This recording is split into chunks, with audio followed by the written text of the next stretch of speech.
Our love isn't absent problems, but it sure is absent drama. You deserve this kind of love. Unfiltered Heart Talks with the Dawkins.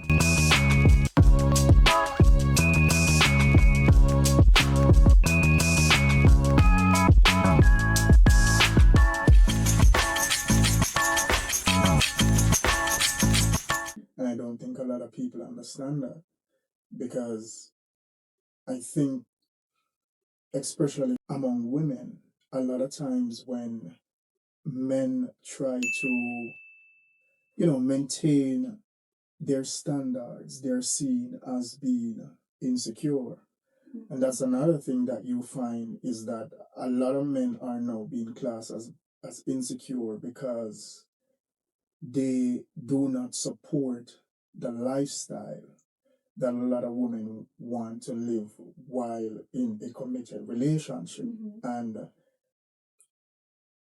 if a man has standards and he has boundaries, then of course there are certain things that he's not going to accept, you know.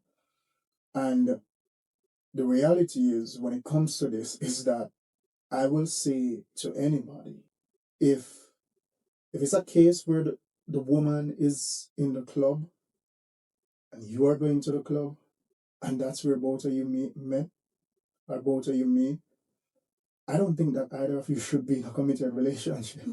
And it's not to say that people who are or who are people who have met in the club, have not found love and have not been able to effectively build something lasting. It's just to say that if the club is somewhere you are at in your life, then I don't think that you're looking for committed relationships. So for the man that goes to the club and see the girl and take her, get into a committed relationship, and then you expect her to stop going to the club, like, I understand it, but the reality is, what do you expect? For the girl who sees the guy going to the club and then she gets committed to him and expect him to stop going to the club, what are you expecting?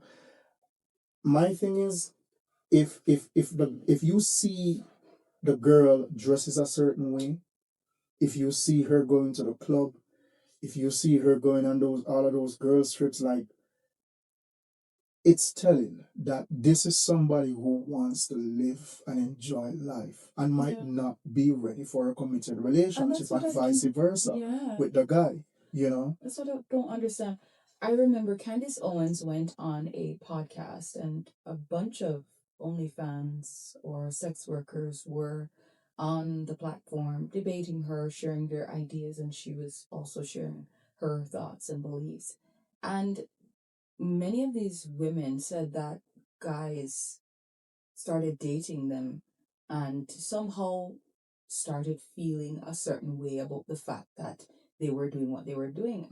And guys, it's crazy. it's crazy to find yourself with somebody like that and expect them to change. What were you were probably just looking for sex, and you caught feelings. You were looking for sex, you got the sex, you caught feelings. She's like, okay, we can have a relationship, but this is what I do. Guys, stop. It's Not cool. Yeah. What were you looking for? That's you were looking for what you got. You got what you were looking for. So it's crazy.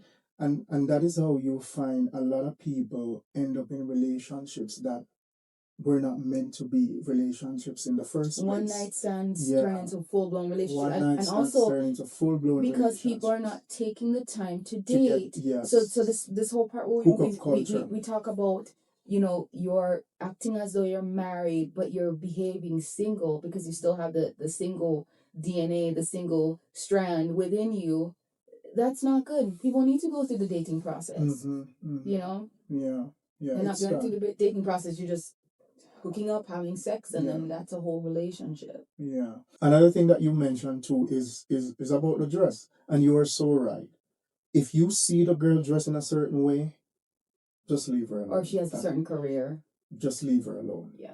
That's the reality. Because a lot of times what happens, and this is something that has happened to me in the past, you meet somebody, you get in a committed relationship, and then boundaries are laid out.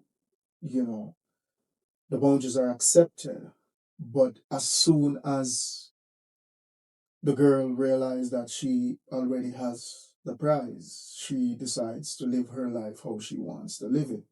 You know, and I'm sure for women, they have experienced that with men. You know, so that's another thing where promises are made. Although them say promises are comfort to a fool. You know, promises are made, our boundaries are agreed upon, but those boundaries are not followed through on. And that is part of the problem that you see. But in reality, I will say, if you see the girl, if you see the guy doing certain things, just don't date her. You know, just like when we were watching an episode of Pop the Balloon and Find Love, I think you made mention of this, and the guy asked the girl before he said yes. You know, they have made mention of the dress. And I'm just asking you, based on what you have on your Instagram and based on what you have on now, what will you say this is? And she said, will you say it's a 6? And she said, yes, I would say it's a 6, or I'll take it up a 7. And he said, what about the Instagram? She said, it's about a 6. It doesn't get more skimpy than this. He asked her if we were supposed to get to know each other and get serious, would you be okay with me telling you to tone it down a little? She said it would be a deal breaker. It's a deal breaker for her. And he popped. Yeah. You know, and those questions need to be asked. But at the same time, based on what I just expressed before this, a lot of women would have said yes because they want to match, you know, or because they probably see the guy, he's attractive, he has his life all together, and they just want, hey, so I'm not going to give up on this opportunity. A lot of people will convince themselves in that moment that it is something that they will be willing to do, but eventually it becomes a problem in the relationship in the future. So my thing is, if that's the way she's dressing now, just don't date her. That's a core part of her or his value right now, right, that is going to have to change on their own terms. Exactly. So for me, you want to see that person outside of the club. And honestly, it seems not living that kind of life. Yes. So you know that they have done the work and positioned themselves for commitment. Yes, absolutely. And dress is a big thing. Dress, the girls' trips, the boys' night out. I think those are the top 3 that sparks controversy, and also sparks the urge for people to say the word insecure. Yeah. So if you don't want me to go out on a girl's trip, it's because you're insecure. If you don't want me to go out with the guys Saturday night to just have a few shots or just to play pool, you're insecure. Or if you don't want me to dress sexy, it's because you're insecure. Or if you don't want me to wear a stringer top or shorts to the gym, it's because you're insecure. And honestly, that it needs to be analyzed on a deeper level. It can't just stop at you're insecure. Yeah. What a lot of people don't. Our love isn't absent problems, but it sure is absent drama. You deserve this kind of love. Unfiltered Heart Talks with the Dawkins.